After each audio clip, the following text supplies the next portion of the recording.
నమస్తే. ఎన్నో ఆధ్యాత్మిక కార్యక్రమాలు నిరంతరం ఛానల్‌లో ప్రసారం అవుతూనే ఉంటాయి. మీ అందరికీ సుపరిచితురాలు విశాలాక్షి అమ్మ. అమ్మ మాట్లాడుతూ ఉంటే ప్రతి పండుగ ఈ విధంగానే జరుపుకోవాలేమో, ఇలా జరుపుకుంటేనే మనకన్ని శుభాలు జరుగుతాయేమో అనిపిస్తుంది. ప్రతి పండగ గురించి చాలా విశేషంగా చెప్తారు. ప్రతి విషయాన్ని నోట్ చేసుకోండి. తెలియని ఎన్నో విషయాలు తెలుసుకునే అవకాశం ఉంటుంది. కానీ మనం చేయాల్సిందల్లా ఒకటే ఏమిటంటే వీడియో ఎక్కడా స్కిప్ చేయకూడదు. స్కిప్ చేయటం వల్ల ఏమిటి అంటే మనకు విషయం బోధపడదు. ఎక్కడో చోట విషయాన్ని మనం పక్కకి నెట్టేసిన వాళ్ళం అవుతాం. అందుకని ఎక్కడా కూడా వీడియో స్కిప్ చేయకుండా ఎంతైతే డ్యూరేషన్ ఉంటుందో అంతా కూడా ఖచ్చితంగా చూసే ప్రయత్నం చేయండి.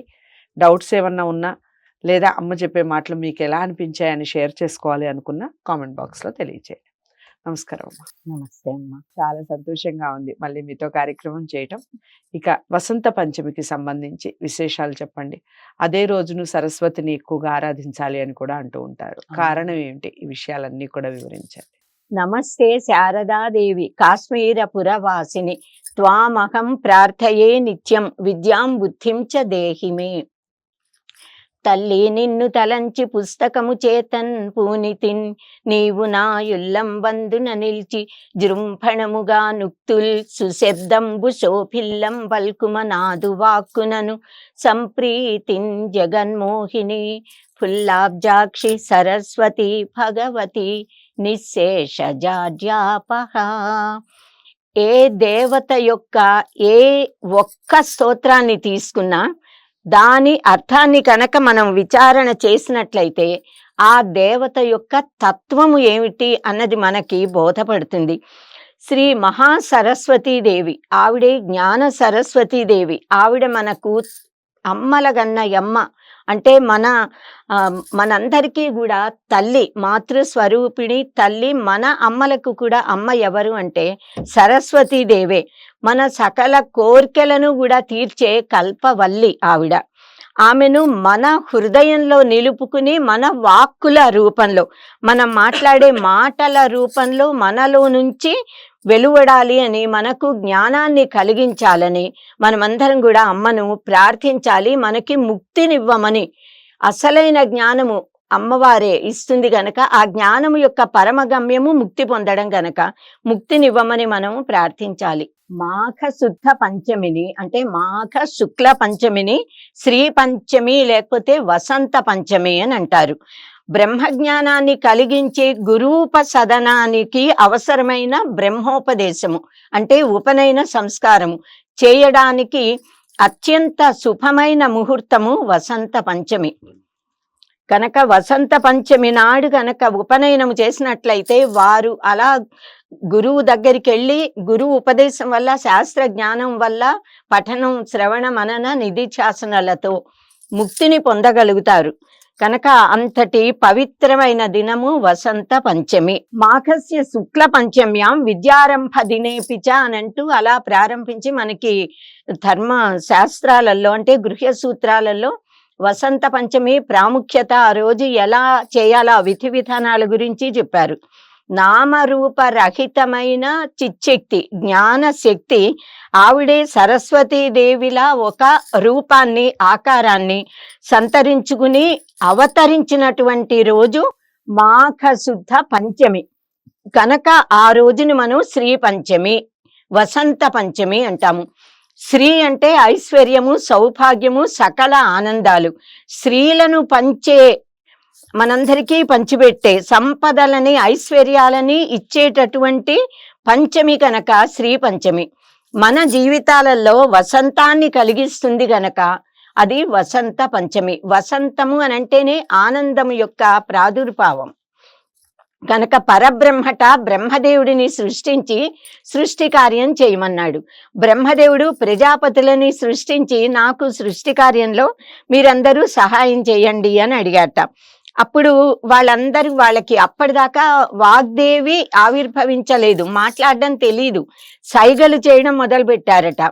దాంతో ఇలా సైగలతో ఏమర్థమవుతుంది, సృష్టి కార్యం ఎలా చేయగలుగుతారు అని బ్రహ్మదేవుడు శ్రీ మహావిష్ణువును ప్రార్థిస్తే, శ్రీ మహావిష్ణువు సాక్షాత్తుగా పరమేశ్వరుడు, సర్వ విద్యలకి అధిదైవము ఈశ్వరుడు కనుక ఆ పరమేశ్వరుడిని ఆయన్ని ప్రార్థించి, ఈశ్వర నీ నుంచి నేను వాక్ శక్తిని యావత్ విశ్వానికి ఇద్దామనుకుంటున్నాను అని ఆయన అనుమతి తీసుకుని పరమేశ్వరుడి శరీరంలో నుంచి ఒక తెల్లని ఆ జ్ఞాన జ్యోతి లాంటి వెలుగుని, ఒక రూపాన్ని అమ్మవారిగా మలిచి బయటికి తీసుకొచ్చాడట. అంటే ఈశ్వరుడి సోదరి, శివ సోదరి సరస్వతీదేవి. అందుకే ఇద్దరు కూడా శుద్ధ స్ఫటిక మణినిపులు, తెల్లగా ఉంటారు. ఇద్దరు జ్ఞాన స్వరూపులు, విద్యార్థి దేవతలు కనుక అలా వాగ్దేవిని, శివ సోదరిని సృష్టించాడట. ఆవిడే సరస్వతీదేవి.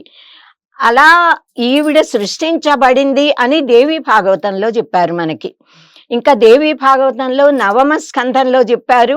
ఇంకా బ్రహ్మ వైవర్త పురాణంలో గోలోక ఖండంలో కూడా ఇదే విషయాన్ని తెలియజేశారు. తెల్లగా మల్లె పువ్వులా స్వచ్ఛంగా అందంగా చంద్రకాంతిలా ప్రకాశిస్తున్న వాగ్దేవి ఆవిర్భవించిన తిథి మాఘ శుద్ధ పంచమి.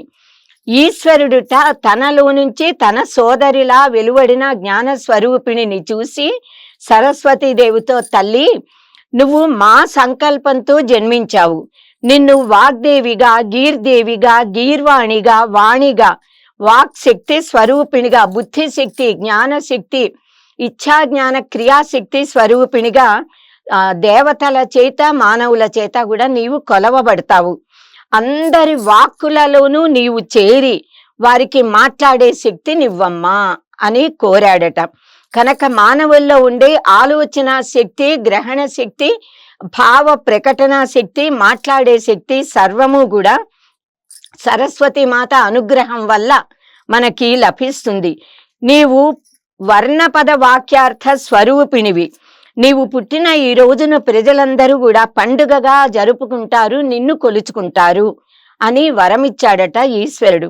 శ్రీకృష్ణుడు కూడా సరస్వతి మాతను స్తోత్రిస్తూ 14 శ్లోకాలతో సరస్వతి కవచాన్ని రచించాడని, అమ్మవారిని కీర్తించాడు, అర్చించాడని దేవి భాగవతం 9వ స్కంధంలో, బ్రహ్మ వైవర్త పురాణం గోలోక ఖండంలో కూడా ఉంది. అలా శ్రీ మహాసరస్వతీదేవి కటాక్షాన్ని పొందడానికి ఇది ఒక గొప్ప స్తుతి, శక్తివంతమైన స్తోత్రం.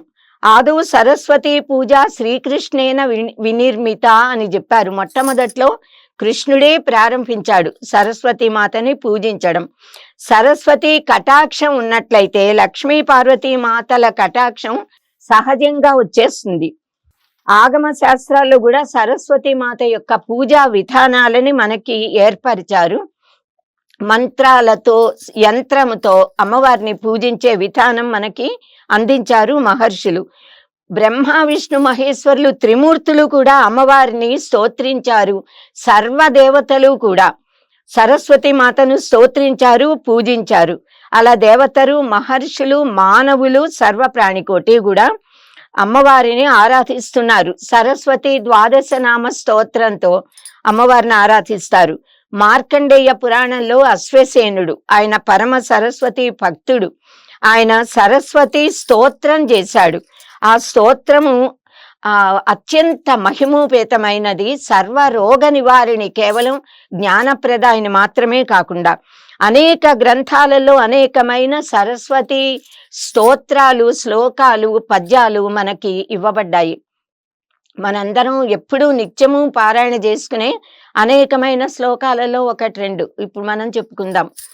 యా కుందేందు తుషారహార ధవళ, యా శుభ్రవస్త్రాన్విత, యా వీణ వరదండ మండిత కర, యా శ్వేత పద్మాసన, యా బ్రహ్మాచ్యుత శంకర ప్రభృతిభిః దేవై సదా సేవిత, సా మాం పాతు సరస్వతి భగవతి నిశ్శేషజాడ్యాపహ.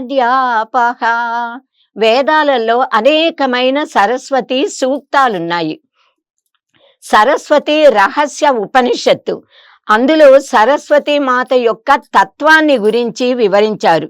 సరస్వతీదేవిని శబ్ద బ్రహ్మ స్వరూపిణిగా, ప్రణవ స్వరూపిణిగా ఆ ఉపనిషత్తులో వర్ణించారు.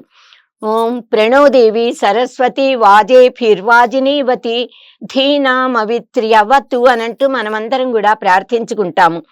వాజినీవతి అనంటే వాక్కులు, అన్నములు, సకల పదార్థాలు కూడా కలిగినటువంటి తల్లి అని అర్థం.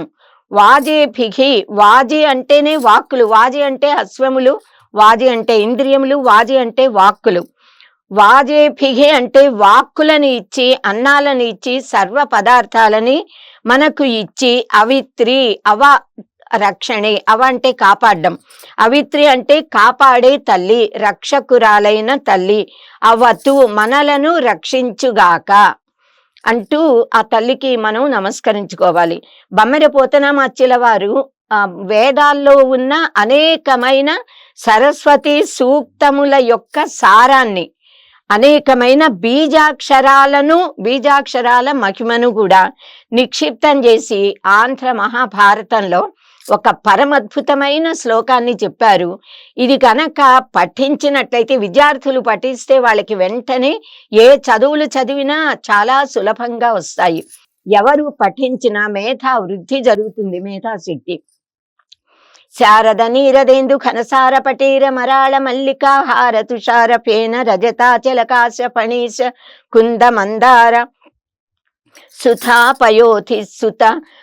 సుధాపయోధి సిత తామర సామర వాహిని శుభాకార తనొప్పు నిన్ను మదినెన్నడు కానగల్గు భారతి. అంటే అమ్మా నిన్నెప్పుడు నేను చూడగలుగుతాను అంటూ ఆయన ఆర్తితో అమ్మవారిని ప్రార్థించినట్లుగా ఉంది. కానీ అమ్మ తెల్లనివన్నీ, ప్రకృతిలో ఉన్న తెల్లని పువ్వులని, తెల్ల వస్తువులని అన్నిటినీ ఇందులో చెప్పినట్టు కనిపిస్తుంది. కానీ ఇవన్నీ కూడా వేద సూక్తాల సారము, బీజాక్షరాలతో నిండి ఉంది కనుక పరమ శక్తిమంతమైనది. వేదవ్యాస భగవాన్లు గోదావరి నదీ తీరంలో సరస్వతి మాత గురించి పూజ చేసి అమ్మవారిని ప్రత్యక్షం చేసుకుని బాసర, అక్కడ జ్ఞాన సరస్వతీ దేవిని బాసరలో ప్రతిష్ఠించారు. మనమందరం కూడా మన పిల్లలకి అక్షరాభ్యాసం చేయాలంటే బాసర వెళ్ళి అక్కడే చేయిస్తూ ఉంటాము. జ్ఞానం కావాలి అంటే అక్కడికి వెళ్ళి అమ్మని ప్రార్థించాలి. ముక్తి కావాలి అంటే జ్ఞాన సరస్వతీ దేవి మనకి ముక్తి, ఆవిడ శారదాదేవి కనుక ఆవిడ మనకి ముక్తినివ్వగలుగుతుంది.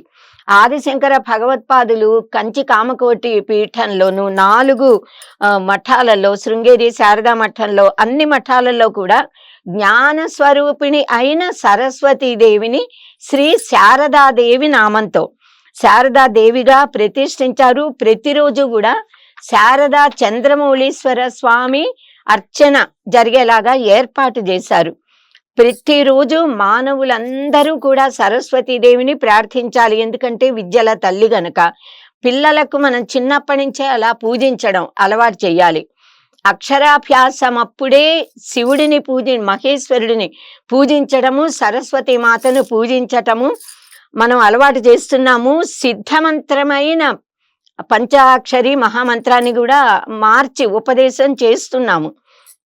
అలాగే సరస్వతి మాత పుట్టినరోజైన శ్రీ పంచమి రోజున, అమ్మవారి నక్షత్రమైన మూలా నక్షత్రం రోజున, సరస్వతి మాతకు చాలా ప్రియమైన సప్తమి తిథి నాడు కూడా మనమందరం సరస్వతి మాతను పూజించాలి.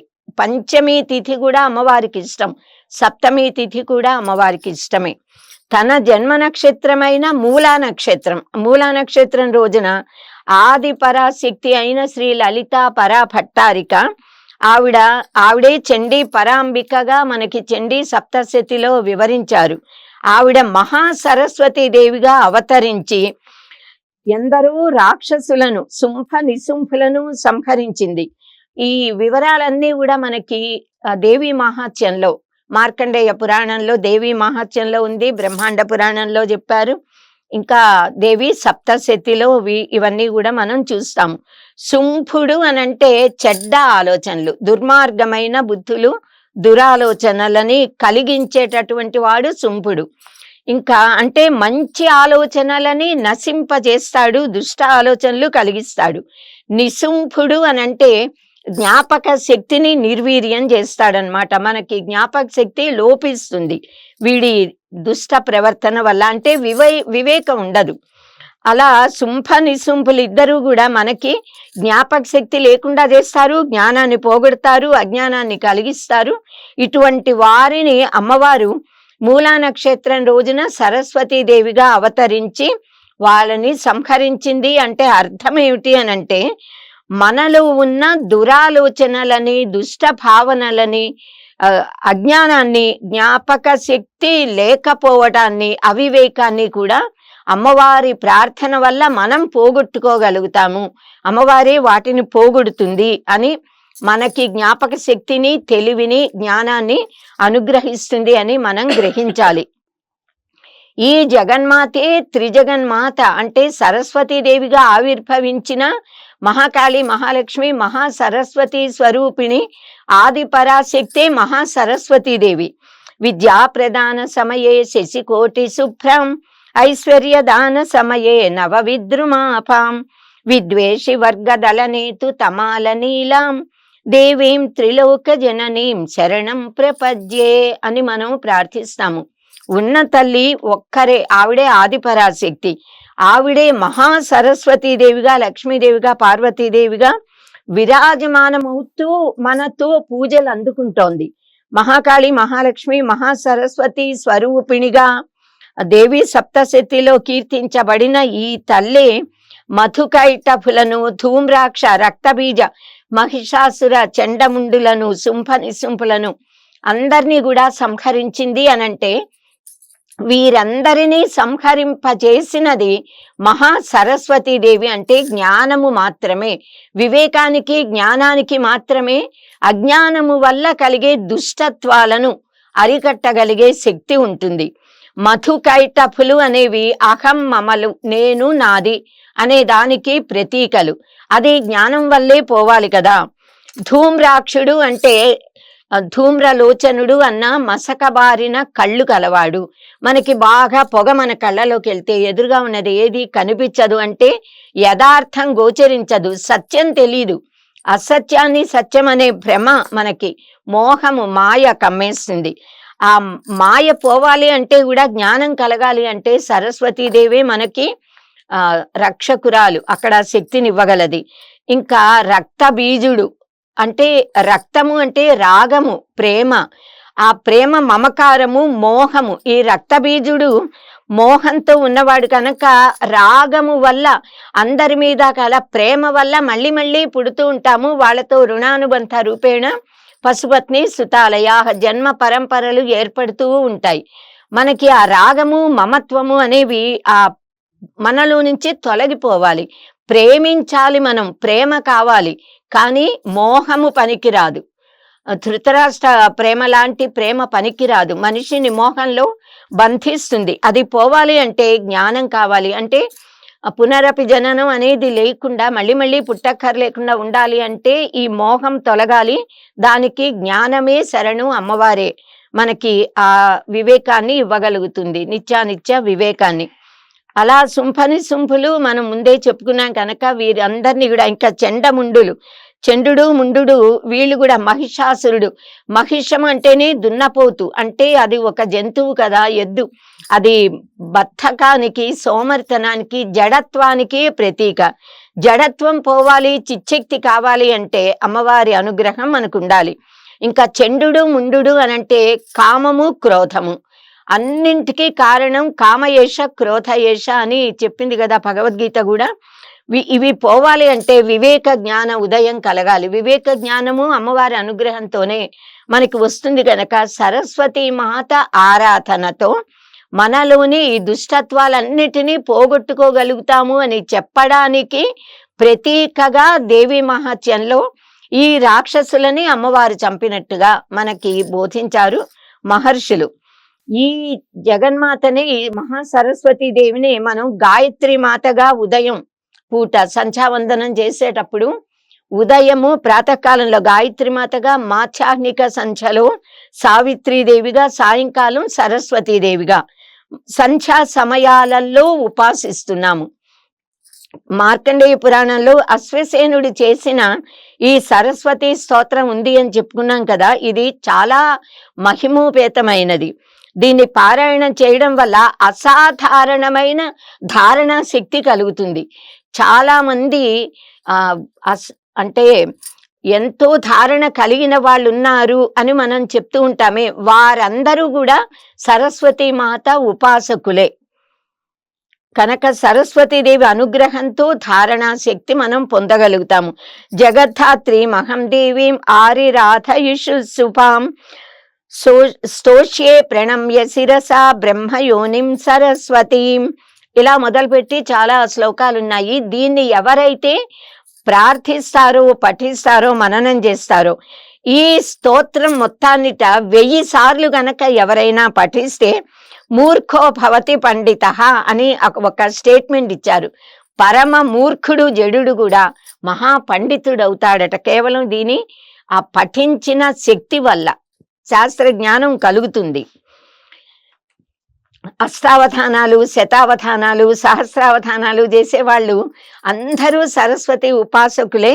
ఇలాంటి ధారణనివ్వగల స్తోత్రాలు ఉపాసించి ఉంటారు, అందుకే అంత ధారణ. సరస్వతి మాతనే మనం బ్రాహ్మి అని, వైష్ణవి అని, రౌద్రి అని కూడా మనం ప్రార్థిస్తూ ఉంటాము. సరస్వతి మాతకి అనేక అవతారాలు ఉన్నాయి. సర్వశుక్ల సరస్వతి అని వేదం చెప్తోంది మనకి. ఈ తల్లి కూడా శివుడిలాగా శివ సోదరి కదా. శుద్ధ స్ఫటిక మణి నిభ, స్వచ్ఛమైన స్ఫటికంలాగా కాంతితో తెల్లగా విరాజమానమవుతూ ఉంటుంది. అంటే శుద్ధ సత్వ స్వరూపిణి. సత్వాత్ సంజాయతే జ్ఞానం అన్నారు. ఎవరిలో సత్వగుణం ఉంటుందో వారికి జ్ఞానం కలుగుతుంది. అమ్మవారు శుద్ధ సత్వ స్వరూపిణి గనక ఆవిడ ఉపాసనతో మనలో ఉన్న సత్వగుణం శుద్ధ సత్వంగా పరిణమిల్లుతుంది.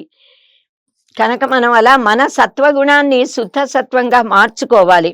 ఈ సరస్వతి మాత ఎప్పుడూ తెల్లని వస్త్రాలు ధరించి ఉంటుంది. ధౌత వస్త్రాంబర ధారి, చేతిలో వీణను పట్టుకుంటుంది, అక్షమాల పట్టుకుంటుంది, పుస్తకాన్ని, వేదాలకి ప్రతీకగా పుస్తకాన్ని పట్టుకుని అభయ వరద హస్తము, ఆ హస్తాలతో ఉంటుంది. మనం వీణ పట్టుకుంటుంది కదా, వీణ అంటేనే సంగీతానికి ప్రతీక. వీణ ధ్వని ఓంకారానికి ప్రతీక. సంగీతమపి సాహిత్యం సరస్వత్యా స్తనద్వయం ఏకం ఆపాత మధురం అన్యద్ ఆలోచనామృతం అని చెప్పారు. సంగీతానికి వీణని, సాహిత్యానికి పుస్తకాన్ని అమ్మవారు ధరించింది అని మనం అనుకోవచ్చు. ఇంకా అక్షమాల అంటేనే అందులో అక్షరాలు, అక్షరములు అని అంటే యావత్ వాంగ్మయం మొత్తం. కనుక దానికి ప్రతీకగా అక్షమాల, అక్షర సముదాయ స్వరూపానికి ప్రతీకగా, సమస్త సాహిత్యానికి ప్రతీకగా పుస్తకాన్ని అమ్మవారు ధరించి మనకి జ్ఞానానికి ప్రతీక అయిన వేదాలు అని అనుకోవచ్చు. ఆ వేద విజ్ఞానం కావాలంటే అమ్మవారి అనుగ్రహం ఉండాలి. కనుక ఆ రూపాన్ని చూడగానే మనం అమ్మ నుంచి ఏమేం పొందగలుగుతాము అన్నది మనకి అర్థమవుతుంది. ఇంకా అమ్మవారు శ్వేత పద్మాసనాసీన అయి ఉంటుంది. తెల్లని 1000 రేఖల పద్మంలో కూర్చుని ఉంటుంది. తెల్లదనం స్వచ్ఛతకి, పద్మము అనేది వికసనత్వానికి, సహజ సుగంధత్వానికి ప్రతీక. ఇంకా అమ్మవారు హంసవాహని. హంసలో సృష్టిలో ఏ జంతువుకి, పశుపక్షాదులకి, మానవులకి, ఏ పక్షికి లేని ఒక అద్భుతమైన మహిమ శక్తి పుట్టుకతో ఉంది. ఏమిటి అనంటే క్షీరనీర న్యాయము అని అంటూ మన న్యాయంలా కూడా చెప్పుకుంటాము. పాలు నీళ్లు కలిపి హంసగిస్తే పాలని మాత్రమే తాగి నీరు వదిలేస్తుందిట. అంటే ఈ విశ్వంలో మనకి నానాత్వం కనిపిస్తోంది. కనిపిస్తున్న నానాత్వం అంతటా అంతర్యామిలా ఉన్న కనిపించని పరతత్వాన్ని, ఏకత్వాన్ని, బ్రహ్మతత్వాన్ని మనం గ్రహించగలగాలి అని హంస మనకి తెలియజేస్తోంది. కనుక అలాంటి దాని మీద ఆసీనురాలైన అమ్మని ఆరాధిస్తే మనకు ఆ సదసద్ వివేకం కలిగి ముక్తులం అవ్వగలుగుతాము. ఇంకొకటి ఏమిటి అంటే ఈ హంసలు అనేవి బ్రహ్మదేవుడి సృష్టి కాదు. సరస్వతి మాతే తన కోసము, బ్రహ్మదేవుడి కోసము కూడా ఒక ఆడహంసని, ఒక మగ హంసని తెల్లని దేహంతో, తెల్లని రెక్కలతో, ఎర్రని ముక్కుతో, ఎర్రని పాదాలతో ఉండే, అది నీళ్లల్లో, నేల మీద, ఆకాశంలో, అగ్నిలో కూడా సంచరించగల శక్తి కలిగిన ఒక దివ్యమైన ఆ దైవీ శక్తిని పుట్టించింది. దాన్ని మనం హంస అని అంటున్నాము. హంస అనంటే శ్వాసలు, హంసలు అంటే పరమహంసలు, పరమహంసలు యోగులు, వారిని కూడా హంస అని అంటాము. ఆ హంసలందరూ చేరి అమ్మవారిని ఆరాధిస్తూ ఉంటారట. సో మనం జ్ఞానాన్ని గ్రహించాలి అనంటే జ్ఞాన స్వరూపిణి అయిన సరస్వతి మాతను ఆరాధించాలి. ఇంకొకటి, హంస అరిస్తే మనకి ఓంకారం పలికిన ధ్వనిలా వినిపిస్తుంది. హంసనాదాలు ఎప్పుడైనా ఎవరైనా విని ఉంటే అది ఓంకార స్వరూపంలా, ఓంకారంలానే ఉంటుంది ఆ శబ్దం. నెమళ్ళది క్రేంకారం అని అంటారు, దీనిది హంసలది ఓంకారం. ఓంకారం లాగా ప్రణవనాదం చేస్తాయి అవి, ధ్వనించడం, మాట్లాడడం, అమ్మవారితో మాట్లాడుతూ ఉంటాయిట సరస్వతి మాతతో. ఇంకో ముఖ్యమైన విషయం ఏమిటి అనంటే, ఇది శ్వాస అని చెప్పుకున్నాం గనక, మన దేహంలో ఉచ్ఛ్వాస నిశ్వాస రూపంలో ఉన్న శక్తి ఎవరు అంటే సరస్వతీదేవి. ఆవిడే ప్రాణశక్తి, ఆవిడే చిచ్చక్తి. మనలో ఉన్న యోగ శక్తి కూడా ఆవిడే. ఆవిడ అనుగ్రహం ఉంటే యోగముతో మనం కుండలిని జాగృతం చేసి ముక్తి పొందగలుగుతాము. ఈ తల్లినే జ్ఞాన స్వరూపిణిగా జ్ఞాన ప్రసూనాంబ, మనం జ్ఞాన ప్రసూనాదేవిని శ్రీశైలంలో కొలుచుకుంటాము. ఈవిడనే మనం నీల శ్యామలాదేవి దేవిగా ఆరాధిస్తాము. శ్యామలాదేవి, కాళిదాస మహాకవి శ్యామలాదేవిని ఉపాసించి ఆ క్షణానే మామూలుగా పామరుడైన అతను మహాకవి మహాపండితుడు అయి శ్యామల దండకంతో అమ్మవారిని స్తోత్రించాడు, మనందరికీ తెలుసు కదా. అలా రాజశ్యామలాదేవి ఆ ఆరాధనతో ఎందరో కవులు మహాపండితులయ్యారు, గొప్ప అఖండమైన కీర్తిని సంపాదించుకున్నారు. శారదాదేవి మనకి, సరస్వతీదేవి లౌకికమైన విద్యలను ఇస్తుంది, శారదాదేవి ఆరాధన ముక్తిని కలిగిస్తుంది అని చెప్తారు పెద్దలు. కనుక శ్యామల నవరాత్రులు మనం మాఘ శుద్ధ పాడ్యమి నుంచి మాఘ శుద్ధ నవమి దాకా ఈ 9 రోజులని శ్యామల నవరాత్రులు, గుప్త నవరాత్రులని కూడా అంటాము. ఆ శ్యామల నవరాత్రుల పేరిట సరస్వతి మాతను మనం ఆరాధిస్తున్నాము. సరస్వతి అంటేనే జ్ఞానము, జ్ఞానము అంటే సరస్వతి అనే పదం సృ సర అంటే ప్రవహించడం, టు మూవ్ అని అంటాం, కదలడం అనే అర్థం ఉన్న ధాతువు. దాని నుంచి సరస్వతి అనే పదం వచ్చింది. అంటే ఎప్పుడూ కదులుతూ ఉంటుంది, ప్రవహిస్తూ ఉంటుంది. కనుకే నదీ రూపంలో కూడా, సరస్వతి నదీ రూపంలో కూడా సరస్వతి మాత ఉంది. వేదాలలో సరస్వతి నది, వృషద్వతి నది, పద్మా నది, ఇవన్నీ అత్యంత పవిత్రమైన సుకుమారమైన నదులుట. కొంచెం కల్మషం తగిలితే అవి మాయమైపోతాయి. అందుకే సరస్వతి మాత అంతర్వాహిని అయింది. వృషద్వతి పద్మా నదులు దేవలోకానికి వెళ్ళిపోయాయి, అవి ఇప్పుడు భూలోకంలో కనిపించట్లా, ఒకప్పుడు ఉండేవి. మనకి సరణశీలత్వాత్ సరస్వతి అని అంటారంటే ప్రవహిస్తూ ఉంటుంది గనక సరస్వతి. మరి నది రూపంగా కాకుండా మనం అమ్మవారి రూపంలో ఆరాధిస్తున్నాం కదా సరస్వతీ దేవిని అంటే, ఆవిడ జ్ఞాన స్వరూపిణి కదా. తల్లిదండ్రుల నుంచి పిల్లలకి, గురువుల నుంచి శిష్యులకి, ఒక తరం నుంచి మరొక తరానికి ఆ జ్ఞానము అందివ్వబడుతూ ఉంటుంది. వేద విజ్ఞానము ఎన్ని వేల లక్షల కోట్ల 200 కోట్ల సంవత్సరాలైంది సృష్టి ప్రారంభమయ్యని మనకి వేదాల్లో ఉంది, పురాణాల్లో ఉంది. ఇప్పుడు సైంటిస్టులు కూడా ప్రయోగాలతో నిరూపించారు. అప్పటి నుంచి జ్ఞానగంగ ఋషుల ద్వారా మౌఖికంగా శిష్యులకు ఇవ్వబడి ప్రవహిస్తూనే ఉంది కదా. ఇలా సరస్వతీదేవి ఆరాధన వల్ల మనం లౌకికమైన విద్యలు పొందగలుగుతాము, కీర్తి ప్రతిష్టలు, సుఖవంతమైన జీవితం, అలాగే ఆముష్మికమైన సుఖాలని పొందుతాము. వీటన్నిటికీ పరమైన ముక్తిని కూడా మనం పొందగలుగుతాము. అందుకే సరస్వతీదేవిని శారదాదేవి అన్నారు. అంటే దక్షిణామూర్తి స్వరూపం. మనకి ఈశ్వరుడు సనక సనందనాదులకి జ్ఞానాన్ని ఇవ్వడానికి, బ్రహ్మ జ్ఞానాన్ని ఇవ్వడానికి శ్రీ దక్షిణామూర్తిలా అవతరించాడు కదా వటవృక్షం కింద కూర్చుని. ఆ దక్షిణామూర్తి స్వరూపమే సరస్వతీదేవి యొక్క మూల రూపము అని చెప్తారు ఆదిశంకర భగవత్పాదులు. కనుక జగద్గురు ఆదిశంకర భగవత్పాదులు రాసిన ఆ దక్షిణామూర్తి స్తోత్రము, సరస్వతి అమ్మవారు ఇద్దరు ఒక్కరే. ఆవిడనే శారదాదేవి అని అంటాము. శృంగేరి మఠం అన్ని మఠాలలో స్థాపించారు. కనుక ఈ తల్లి, ఈ శారదాదేవి చేతుల్లో కూడా దక్షిణామూర్తికి ఎలా వర్ణిస్తారో, ఆయన దక్షిణామూర్తి స్వరూపమైన శివుడి చేతిలో ఏవి ఉంటాయో అలాంటి అమృత కలశము, చిన్ముద్ర, అక్షమాల పుస్తకము ఇవన్నీ కూడా శారదాదేవి ధరించి ఉంటుంది. చిన్ముద్ర అంటే జీవ బ్రహ్మ ఐక్యతని బోధిస్తుంది అని అంటారు. చిత్శక్తి వల్లే, చిత్ అంటేనే కాన్షియస్నెస్, చైతన్యం, ఆ చైతన్యమే పరబ్రహ్మము, అదే అమ్మవారు, అదే మనలో ఉండి మనని నడిపిస్తోంది. ఇంకా అమృత కలశాన్ని పట్టుకుంటాడు దక్షిణామూర్తి, అలాగే శారదాదేవి కూడా పట్టుకుంటుంది. అంటే అమ్మని ఉపాసించే వాళ్ళకి అమృతత్వం కలుగుతుంది. అమృతత్వము అంటే, అమృతము అంటే ఏమిటంటే మనకి ఎప్పుడు ఏది కావాలో అప్పుడు అదే అమృతం. ఆ సమయానికి చాలా ఆకలిగా ఉన్నవాడికి అన్నం దొరికితే అదే అమృతం. అమృతము అంటే మృతము లేనిది, మృతత్వాన్ని లేకుండా చేసేది, అంటే శాశ్వతంగా అని కాదు, చాలా కాలము హాయిగా ఉండేలా అనుగ్రహిస్తుంది అని అర్థం. నిజమైన అమృతం ఏది అంటే ఎప్పుడు కూడా మోక్షమే. జ్ఞానము మోక్షమే అమృతత్వం. కనుక దక్షిణామూర్తిలాగా శారదాదేవి కూడా మనకి మోక్ష ప్రదాయిని. శారద శరసంధాన శస్త్ర ప్రత్యస్త్ర వర్షిణి అని అన్నారు. అంటే శారదాదేవి అనుగ్రహం ఉంటే యుద్ధంలో కౌశలత్వం కలుగుతుందిట. శత్రువులతో బ్రహ్మాండంగా చక్కగా యుద్ధం చేసి విజయాన్ని పొందగలుగుతారట. రాజులందరూ కూడా అందుకే శారదాదేవిని కూడా ఉపాసించి యుద్ధానికి వెళ్ళేవాళ్ళు.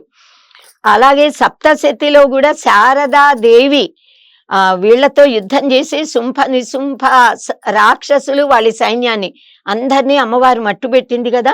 ఈ తల్లిని మనం భారతి అంటాము, వాగ్దేవి అంటాం, గీర్దేవి అంటాము, వాణి అంటాము, ఇలా అనేకమైన నామాలు. ఏ పని చెయ్యాలన్నా మనకి జ్ఞానము అనేది ఉండాలిగా. వంట వండాలన్నా అది ఎలా వండాలి, ఏ వస్తువులు కావాలి, ఎంతమందికి ఎంత వండాలి, ఈ జ్ఞానం ఉండాలి. అలా ప్రతిదీ కూడా జ్ఞానశక్తి సరస్వతి. ఆ జ్ఞానశక్తి సరస్వతి. మనకున్న జ్ఞానాన్ని ఇతరులకి చెప్పాలి అంటే వాక్ శక్తి ఉండాలి, మాట్లాడగల శక్తి. కనుక వాక్ శక్తి సరస్వతి అని చెప్పారు. ఈ సరస్వతి దేవిని మనం ఎలా పొందుతాము అంటే పుస్తకాలు, శాస్త్రాలు అధ్యయనం చేయడం. కనుక పుస్తక రూపిణి సరస్వతి అన్నారు, శాస్త్ర స్వరూపిణి సరస్వతి. మరి ఎలా ఆరాధిస్తామంటే ఒక విగ్రహం ఉండాలి కదా, విగ్రహ రూపి సరస్వతి అన్నారు. ఇన్ని విధాలుగా మనం సరస్వతి మాతను ఆరాధించే సంప్రదాయాన్ని మహర్షులు మనకి అలవాటు చేశారు. సరస్వతి దేవిని భారతి అని అంటాం కదా. భా అంటే భా టు షైన్, ప్రకాశించడం, వెలుగు, కాంతి. వెలుగుతో, జ్ఞానంతో, కాంతితో ప్రకాశించే తల్లి భారతీదేవి. అలాగే ఆవిడని ఆరాధించే మనమందరము అందుకే భారతీయులం. భారతిని ఆరాధిస్తాం కనుక, అంటే జ్ఞానాన్ని అపేక్షిస్తాము, జ్ఞానాన్ని కోరుకుంటాము కనుక మనం భారతీయులం. జ్ఞానమునందు, వెలుగునందు ఇష్టము, అభిరుచి, రతి కలవాళ్ళము. బిభర్తి ఇది భారతి అన్నారు. అంటే బిభర్తి అంటే భరిస్తుంది, మనందరినీ కాపాడుతోంది, మనకి తిండి పెట్టి జ్ఞానాన్నిచ్చి ముక్తినిచ్చి పోషిస్తున్న పోషక తల్లి అమ్మ సరస్వతీదేవి. భారతి భరతాశ్రిత అన్నారు. కనుక భారతీదేవిని మనమందరం కూడా ఆశ్రయించి ఉంటాము. మన భారతీయులది యజ్ఞ సంస్కృతి, మనం అగ్ని ఆరాధకులమని చాలాసార్లు చెప్పుకున్నాం కదా. కనుక సరస్వతీదేవి యజ్ఞ స్వరూపిణి. వేదము యజ్ఞం దధే సరస్వతి అని చెప్పింది.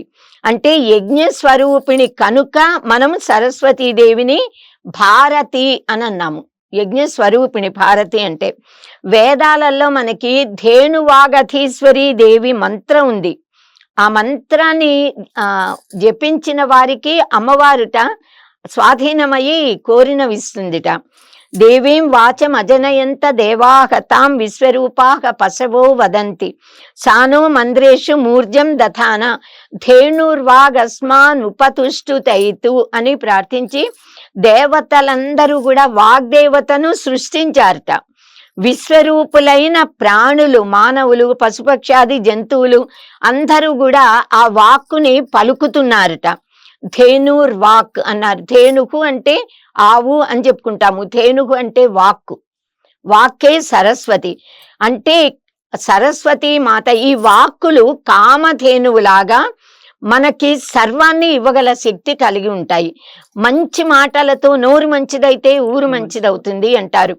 తప్పు మాటలు మాట్లాడితే నోరా వీపుకు దెబ్బలు తాకే అని అంటారు. ఇలా మంచి మాటలు, వాచా కా దరిద్రత, ఏమైనా డబ్బు లేకపోవచ్చు, వస్తువు లేకపోవచ్చు, ప్రేమగా 4 మాటలు మాట్లాడి అనునయించడానికి ఏం దరిద్రం ఉంది? లేదు కదా. ఈ శక్తినంతా ఇచ్చేది వాక్ శక్తి సరస్వతీదేవి. అలా మనని పోషిస్తోంది కనుక భారతీదేవి అన్నారు. మనకి శ్రీమద్ భాగవతంలో గోపికా గీతాలు, భ్రమర గీతాలు ఉన్నట్టుగా ఉపనిషత్తులలో సరస్వతి మాత గురించిన స్తోత్రాలే కాకుండా మహాభారతంలో భారతీ గీతాలు అని ఉన్నాయి. అంటే సరస్వతి గీతాలు, భ్రమర గీతాల్లాగా గోపికా గీతాల్లా సరస్వతి గీతాలు ఉన్నాయి. వాటిని పారాయణ చేస్తే చిత్తశుద్ధి కలుగుతుంది. ఇంకా మన దేశంలోని కవులు, కళాకారులు అందరూ సరస్వతి ఉపాసకులే అని చెప్పుకున్నాం కదా. పిల్లలమర్రి పినవీర భద్రుడు అనే తెలుగు కవి వాణి నా రాణి అన్నాడు. నా రాణి అంటే నా భార్య. భార్య ఎంత ఒబీడియంట్ గా ఉంటుందో అలా సరస్వతి మాత తల్లి భార్య లాగా కూడా ఆవిడ. ఆయన రాణిట అంటే ఆయనకి ఎంత భక్తి ప్రపత్తులు, నమ్మకము అమ్మవారి మీద, ఎంతటి భాష మీద పట్టు ఉంటే అలా స్టేట్మెంట్ ఇవ్వగలుగుతారు, అలా చెప్పగలుగుతారు. వాణి నా రాణి అన్నారు ఆయన. అంత గొప్పవారు ఆయన. అంటే సరస్వతి ఉపాసకులు కనుక అలా అనగలిగారు. అమ్మవారిని తల్లిగా చూస్తారు, చెల్లెలుగా చూస్తారు, కూతురుగా చూస్తారు, కానీ ఈయన మాత్రము నా రాణి అనగలిగారు. రాణి అంటే నేనేం చెప్తే దాన్ని వింటుంది అనే అర్థం మాత్రమే మనం గ్రహించాలి తప్ప తప్పు భావాలను ఎప్పుడు కూడా తీసుకోకూడదు. కవులు చెప్పిన మన దేశంలో ఇంకా వీళ్ళేగాక చాలా మంది, ఇంకా పోతనామాచ్యుల వారిది మనం చూసాము. శ్రీనాథ కవి సార్వభౌముడు ఎంత అద్భుతమైన పద్యాలు చెప్పాడో సరస్వతి మాత మీద. అలా ఎందరో. శ్రీనాథ కవి సార్వభౌముడు చింతామణి సరస్వతి ఉపాసకుట్ట. అంటే సరస్వతీదేవి అనేక రకాల అవతారాల్లో ఉందనుకున్నాం కదా. సర్వార్థ సాధక చింతామణి సరస్వతి. కోరిన కోర్కెలన్నిటినీ నెరవేరుస్తుంది ఆవిడ. ఇందు చందన కుంద మందార సార చరణ అనంటూ అద్భుతమైన శ్లోకాలతో అమ్మవారిని ఆయన వర్ణించాడు, సరస్వతీదేవిని. ఇలా మానవులందరూ కూడా విశేషంగా విద్యార్థులు, జ్ఞానం కావాలనుకునే ప్రతి ఒక్కళ్ళు సరస్వతీదేవిని ఉపాసించాలి. మాఘ శుద్ధ పంచమి నాడు శ్యామల నవరాత్రుల్లో 9 రోజులు, శరన్నవరాత్రుల్లో మూలా నక్షత్రం రోజున, సప్తమి తిథి అమ్మవారికి ఇష్టం గనక ప్రతి సప్తమి తిథి నాడు, ప్రతి నెల పంచమి తిథి నాడు కూడా, సప్తమి తిథిన మూలా నక్షత్రం రోజున సరస్వతి మాతను విశేషంగా పూజించాలి. రోజు మామూలుగా పూజించిన విశేష పూజలు ఆ రోజుల్లో చేయాలి. సరస్వతీం శుక్లవర్ణం వీణా పుస్తకధారిణీం సుస్మితాం సుమనోహరాం సురగణైః సుపూజితాం కోటి చంద్ర ప్రభాం దేవీం ధ్యాయే దీప్సిత సిద్ధయే. నా ఈప్సితాలు సిద్ధించడానికి ఇలా అమ్మవారిని ఆరాధిస్తున్నాను. అమ్మవారు ఎలా ఉందిట? తెల్ల కలువలతో, తెల్లని పూలతో, మల్లెలు, మొల్లలు, సన్నజాజులు, విరజాజులు, దొంతర మల్లెలు, నందివర్ధనాలు, తెల్ల మందారాలు, పారిజాత కుసుమాలు, వీటిలాగా అమ్మవారు ఉందిట. వాటితో అమ్మవారిని మనం ఆరాధించాలి. మాలలు కట్టి సమర్పించాలి సరస్వతీదేవికి. ఇంకా అమ్మవారికి ఇష్టమైన పదార్థాలను నైవేద్యంగా పెట్టాలి. అమ్మవారికి ఏది ఇష్టము అనంటే భక్తితో, భక్తులు ఏది పెట్టినా ఏ దేవుడికైనా ఇష్టమే. కానీ అమ్మవారికి ఇష్టమైనవేవి ఎలా పూజించాలి అన్నది కూడా పద్ధతి మనకి చెప్పారు శ్రీకృష్ణ పరమాత్మ. మనందరికీ కూడా అంటే మొట్టమొదట్లో ఆయన 14 శ్లోకాలతో కవచం రచించి అమ్మని స్తోత్రించి అమ్మవారిని పూజించి లోకానికి సరస్వతీదేవిని ఇలా పూజించండి అని మార్గాన్ని నిర్దేశించారు. పరమాన్నంచ గోఘృతం నారికేళం తదుదకం కసేరు మూల మాద్రకం పక్వ రంభాఫలం చ ఆర్ద్రముద్గాశ్చ సమర్పయేత్ అని చెప్పారు. అంటే ఆవు నెయ్యితో వండిన పరమాన్నము, కొబ్బరి నీళ్లు లోపలున్నవి, ఒక విధమైన గరిక అమ్మవారికి ఇష్టం. గరికల్లో అనేక రకాలు, ఒక గరిక అమ్మవారికి ఇష్టం. అల్లంతో చేసిన పదార్థాలు ఇష్టంట. పండిన అరటి పళ్ళు, చక్కని పళ్ళు, నానబెట్టిన పెసరపప్పు అంటే వడపప్పు పానకము మనం సమర్పిస్తుంటాం కదా, ఇవన్నీ కూడా నైవేద్యంలా పెట్టాలి. సుగంధ శుక్ల పుష్పంచ చందనం ధవళ వస్త్రం శంఖ మౌక్తిక స్రజం సమర్పయేత్ అన్నారు. పూజించాక అమ్మవారికి సుగంధ భరితమైన తెల్లని పూలను, పూల మాలలను, చల్లని తెల్లని చందనం సుగంధంగా ఉంటుంది. తెల్లని అంచు ఎరుపు గాని ఆకుపచ్చ కానీ ఉన్న అంచున్న తెల్లని వస్త్రాలు, పట్టు పీతాంబరాలు అమ్మవారికి ఇవ్వాలి. శంఖము తెల్లగా ఉంటుంది, తెల్లనివన్నీ అమ్మవారికి సమర్పించుకోవాలి. శంఖము, ముత్యాల మాల, ముత్యాలు అమ్మవారికి చాలా ఇష్టం. ఇలా అన్ని తెల్లనివే. ఎందుకు అంటే సరస్వతీదేవికి ఎందుకు ఇలా సమర్పిస్తారు అంటే, తెలుపు అనేది వెలుగుకి ప్రతీక, జ్ఞానానికి ప్రతీక, శుద్ధ సత్వ గుణానికి ప్రతీక. అమ్మవారు తర్వాత నిర్మలత్వానికి, స్వచ్ఛతకు, ట్రాన్స్పరెంట్ అంటారే, ఆ ఏ కల్మషము లేకుండా అలా ఓపెన్ గా ఉండడం అంటే, చక్కగా ఏది ఉంటే దాన్ని, ఏ భావన ఉందో అది మాటల్లో మాట్లాడడం, ఏది మాట్లాడతామో అది ఆచరణలో చూపించడం, అది పారదర్శకత్వం. అది అమ్మవారికి ఇష్టం. దానికి ప్రతీక తెలుపుదనం. శుద్ధ సత్వానికి ప్రతీక కనుక అమ్మవారు శుద్ధ సత్వ స్వరూపిణి కనుక అది మనకి రావాలంటే వీటితో అమ్మను పూజించాలి. ఇలా అమ్మవారికి నైవేద్యాలు సమర్పించి భక్తి శ్రద్ధలతో ఆరాధించి త్వమేవ శరణం మమ అని వేడుకుంటే అమ్మవారు మనకి జ్ఞానాన్నిచ్చి మనందరినీ కూడా తరింపజేస్తుంది. సరస్వతి త్వయం దృష్ట్వా వీణా పుస్తకధారిణి హంసవాహన సమాయుక్త విద్యాదానకరీ మమ ప్రథమం భారతీ నామ ద్వితీయం చ సరస్వతి తృతీయం శారదాదేవి చతుర్థం హంసవాహని పంచమం జగతి ఖ్యాతం షష్టం వాగీశ్వరీ తథా కౌమారి సప్తమం ప్రోక్తం అష్టమం బ్రహ్మచారిణి నవమం బుద్ధిదాత్రీ చ దశమం వరదాయిని ఏకాదశం క్షుద్రఘంట ద్వాదశం భువనేశ్వరి బ్రాహ్మీ ద్వాదశ నామాని త్రిసంఖ్యాం యః పఠేన్నరః సర్వసిద్ధికరీ తస్య ప్రసన్నా పరమేశ్వరి సా మే వసతు జిహ్వాగ్రే బ్రహ్మరూపీ సరస్వతి. ఇది శ్రీ సరస్వతి ద్వాదశ నామ స్తోత్రం. చాలా చక్కగా వివరించారు అమ్మవారి యొక్క విశేషాలు. సరస్వతి అమ్మవారి యొక్క విశేషాలన్నీ కూడా ఈ వీడియో ద్వారా తెలుసుకున్నాం. వీడియోని నేను మొదట్లోనే చెప్పాను, ఎక్కడ స్కిప్ చేయకుండా చూడండి. చూస్తేనే మనకి విషయం బోధపడుతుంది. అమ్మని ఎలా ఆరాధించాలో, అలాగే ఆరాధించడం వల్ల కలిగే లాభాలు ఏమిటో తెలుస్తాయి. వీడియోని అందరికీ షేర్ చేయండి, లైక్ చేసి ఛానల్ని సబ్స్క్రైబ్ చేసుకోండి. తదుపరి వీడియో ద్వారా మళ్ళీ కలుద్దాం. నమస్తే.